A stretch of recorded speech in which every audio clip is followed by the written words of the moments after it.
Hey, what's up? My name is Mariah Karina, and this week I want to talk about feminine energy and specifically the tool of feeling statements. So recently I found this woman on YouTube. Her name is Adrienne Everhart, and I am obsessed with this woman. Please go check out Adrienne Everhart. She's a dating and relationship coach, and she specializes in feminine energy. So I'm going to be talking about feminine energy. Disclaimer, I know that's so heteronormative, but come on people, it's 2019, so gender and energetic expression are two very, very different things. The biology that we are at birth has nothing to do necessarily with the energy that moves through us.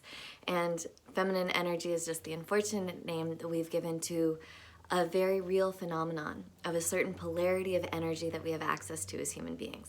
So, part of what Adrienne talks about is that we live in a very masculine world, right? And by masculine, I mean action-oriented, analytical, thinking, doing, moving through time and space. Yeah? And so a lot of people who have access to femininity have had to activate their masculine energy to have a career, to move through time. And this is part of us, right? This is part of our wholeness. But because our world is so imbalanced towards masculine energy, even people who run a lot of feminine energy have to skew that way. And that actually a lot of what happens because we're so used to running our masculine energy is we bring that into our relationships with another person who runs a lot of masculine energy. And those two end up competing and challenging each other.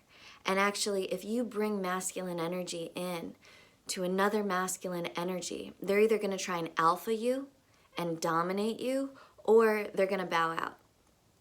And they might not know why they're bowing out, they might not know why it doesn't feel good, but it's actually because your two masculines are in competition with each other, and they're experiencing you as a challenge. And because the default world is this way, it's really, really challenging not to bring your masculine energy into it. Right? Not to talk about work, not to make demands, not to start analyzing what the other person is thinking and trying to strategize, right? All of that is masculine energy.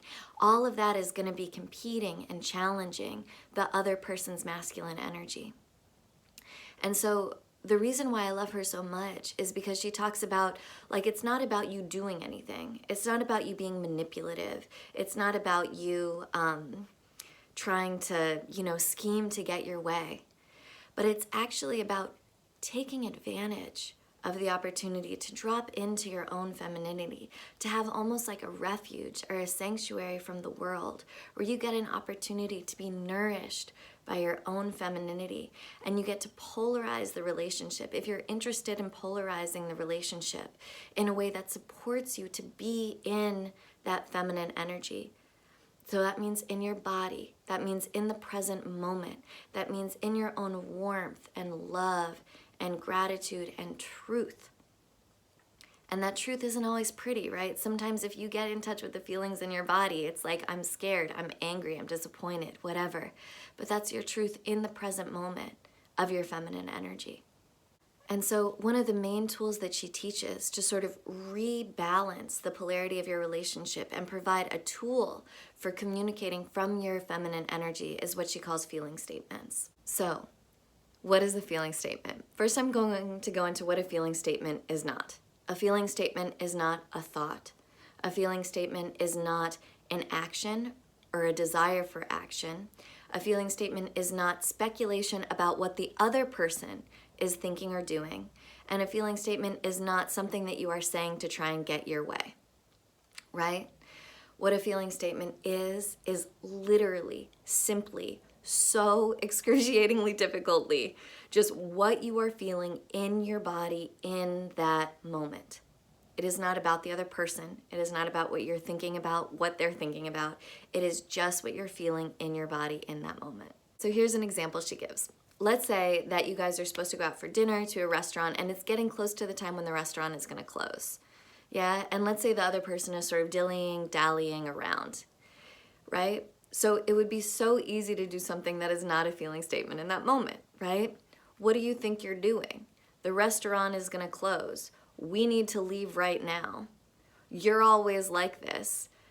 Don't you understand how it's important to go right now, right? All of those are not feeling statements. Thinking, doing, action, what is the other person thinking, right? Why, how, what, all those kind of questions are putting masculine energy on them and having them sort of have to defend themselves. So you can see it's like challenging, it's competing, right?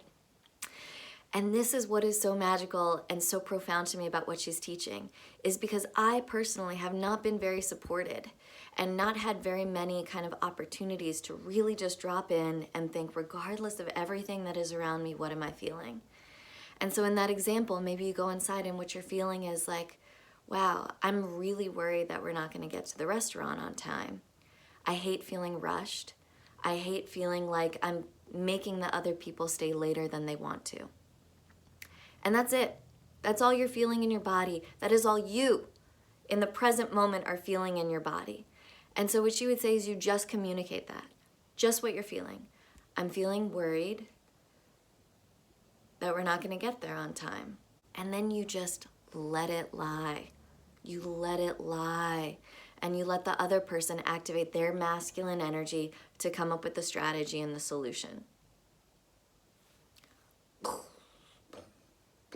And this is so countercultural to me, especially as someone who was sort of raised to be like a feminist or someone who was raised to be able to take care of shit themselves. I have to overcome so many edges to believe that the other person wants to take care of me. I have to let myself be taken care of. I have to trust the other person. I have to put kind of our life in their hands in a way. But all of that serves me, right? I want to be able to trust the person I'm with. I want to be able to relax and be in the moment and be close to my own feeling experience, right? This is not a test for someone else. This is an opportunity for me to relax, to surrender, to trust. And then, of course, to see if I really can trust this person, to see if it feels good to sort of put myself in their hands, to see if they can hold me in my present moment feeling experience, which is, for me personally, the type of polarity that I'm looking for in my romantic relationship. And it's not the type of polarity that I'm going to get everywhere in my life, right? But I think that's part of what makes a romantic relationship, a sexual relationship, special. For me, that's something that a sexual romantic relationship can offer me that other relationships in my life can't.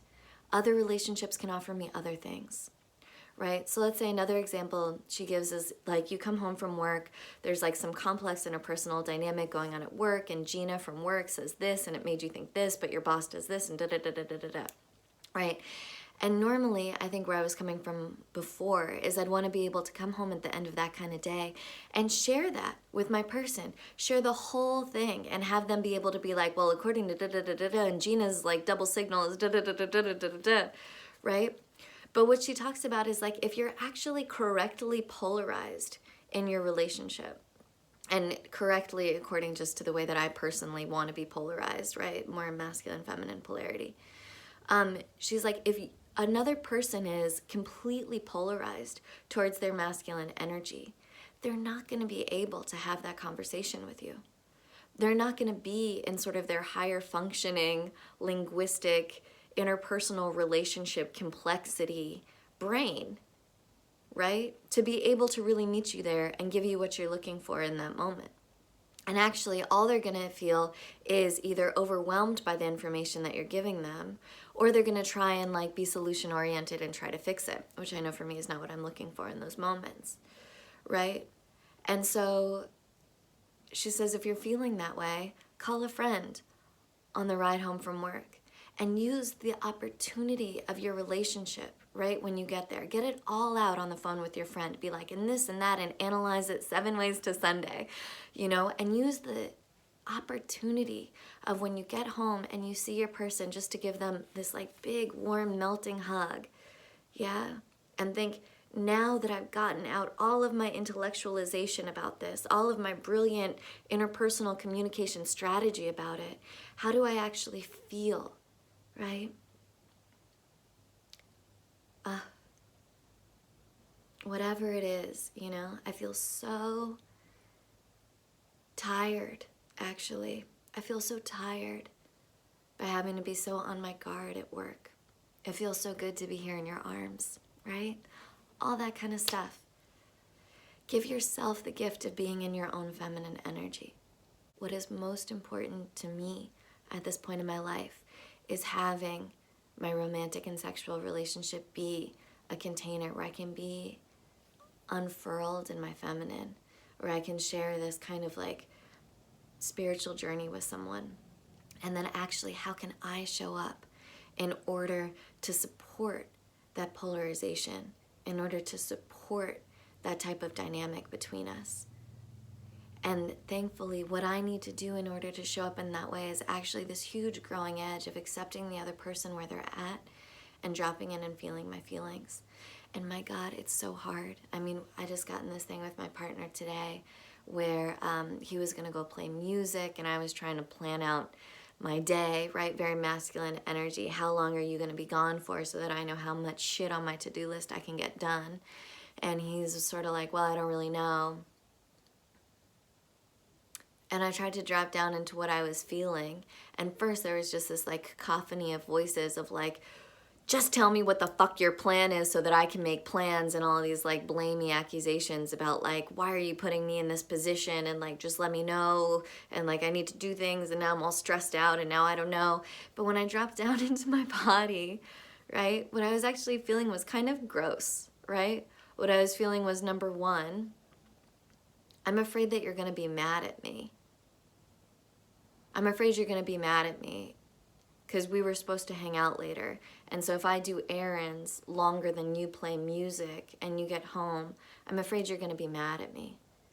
And that was actually like all of this trauma, right, from previous relationships coming up, which is kind of gross and not the way that I like to think about myself, as like this like, you know, scared chihuahua inner child inside, right? But I tried as hard as I fucking could just to say, oh, I'm scared that you're gonna be mad at me. And just said that. And you know, he actually came over and he gave me a really big hug and he says, you're totally free. Do what you gotta do. I think I'm just gonna be gone for a few hours. I love you. And it was really beautiful. And I think it was probably a much better reaction than if I had gone with my initial communication, which was a lot about like, fuck you, why are you putting me in this position? You're making this difficult for me. So feeling statements, that's what I've been playing with this week. It's been kind of revolutionary for me. It's a little bit awkward getting started with it, but my God, I think it's like just growth leading in a really positive direction, in a really honest, warm, nourishing direction. And yeah, let me know how it goes in the comments below. Click, subscribe, ring the little bell. I have a YouTube channel. This is my YouTube channel. I would really love to hear from you. All right, mwah, mwah, mwah. So much love, and see you soon.